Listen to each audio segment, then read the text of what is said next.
Bismillahirrahmanirrahim, dengan mengucapkan syukur Alhamdulillah, kita panjatkan puji syukur kehadirat Allah Subhanahu wa Ta'ala, Tuhan Yang Maha Esa, yang telah memberikan kita kesempatan untuk mendengarkan kitab Islami dalam kitabun majelis ini.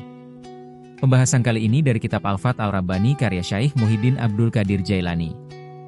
Majelis 34, Larangan Takabur.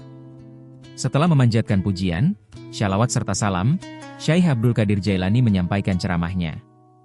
Para wali itu sibuk memberi dan mewujudkan kedamaian untuk sesama hamba. Mengambil dari karunia Allah Subhanahu wa Ta'ala. Lalu mendermakannya kepada fakir miskin yang membutuhkan. Mereka membayarkan hutang yang tidak sanggup membayarnya.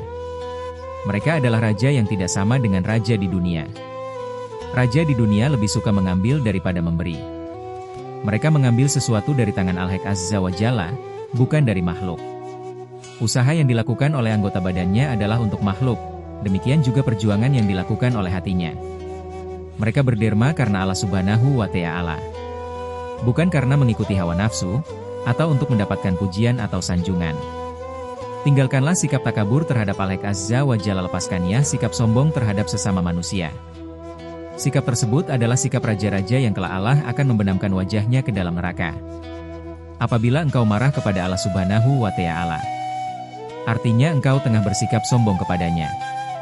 Apabila terdengar kumandang adzan, lalu engkau tidak menjawab seruan itu dengan mendirikan sholat, sesungguhnya engkau takabur kepadanya. Demikian juga apabila engkau menzalimi salah seorang dari makhluknya. Bertaubatlah dan murnikanlah taubatmu itu sebelum Allah Subhanahu wa Ta'ala membinasakanmu sebagaimana Allah telah membinasakan Namrud dan raja-raja yang zalim lainnya. Saat mereka takabur, maka Allah menghinakan mereka padahal asalnya mulia, menjadikannya fakir, menyiksa mereka dan mematikan mereka dari kehidupan. Jadilah engkau termasuk orang-orang yang bertakwa, memelihara diri dari kemusyrikan, baik secara lahir maupun batin.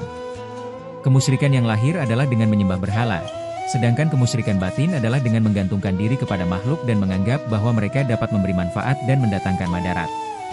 Barang siapa yang menyimpan dunia pada tangannya saja, maka dunia tidak akan sampai mencintainya. Dia akan menguasai dunia dan tidak akan dikuasai dunia. Harta menyukai ia tetapi ia tidak menyukainya. Harta yang menghampirinya, bukan dia yang mencarinya. Dunia melayaninya, bukan dia yang melayani dunia. Hatinya benar-benar selamat. Dunia tidak akan dapat mencelakakannya. Sehingga dia mampu mengendalikannya. Rasulullah Shallallahu Alaihi Wasallam bersabda, sebaik-baik harta yang baik, adalah untuk laki-laki yang baik. Beliau juga bersabda, tidak ada kebaikan pada dunia kecuali jika ia digunakan untuk kebaikan dan kedamaian. Beliau mengisyaratkan bahwa beliau meninggalkan dunia di tangannya untuk kebaikan dan kemaslahatan. Biarlah dunia berada di tanganmu demi kemaslahatan keluarga Allah Subhanahu wa Ta'ala. Keluarkanlah ia dari dalam hatimu, tentu ia tidak akan membahayakanmu. Kenikmatannya dan keindahannya tidak akan menipumu, tidak akan lama dunia akan berlalu. Wahai muridku, jangan merasa tidak membutuhkanku karena merasa cukup dengan pandanganmu, sesungguhnya engkau tengah tersesat. Barang siapa yang merasa cukup dengan pandangannya sendiri, maka dia akan sesat, hina dan sirna.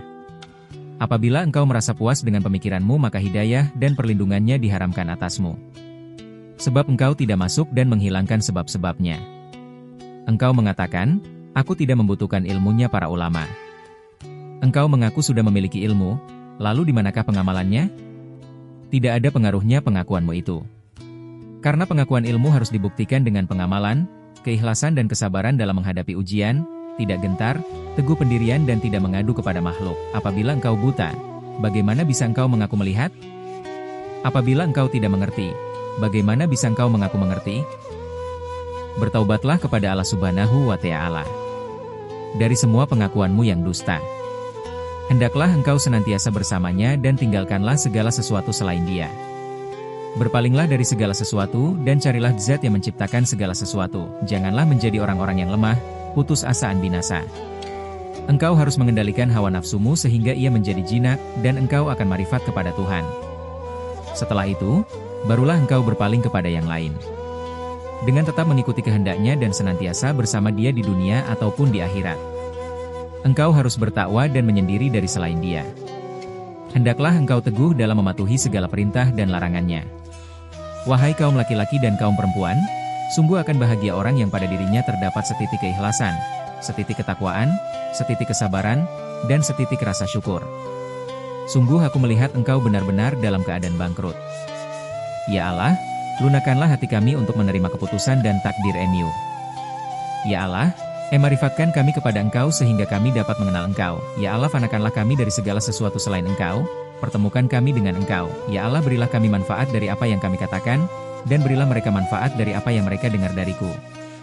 Ya Allah, anugerahkan kepada kami penerimaan atas takdir MU dalam setiap keadaan. Ya Allah, bantulah kami untuk memerangi nafsu kami. Ya Allah, tolonglah kami dengan ketaatan kami kepada MU, dan jangan hinakan kami dengan kemaksiatan yang kami lakukan. Ya Tuhan kami, berilah kami kebaikan dunia dan kebaikan akhirat, dan peliharalah kami dari siksa api neraka. Amin ya Rabbal Alamin. Berlanjut ke pembahasan selanjutnya.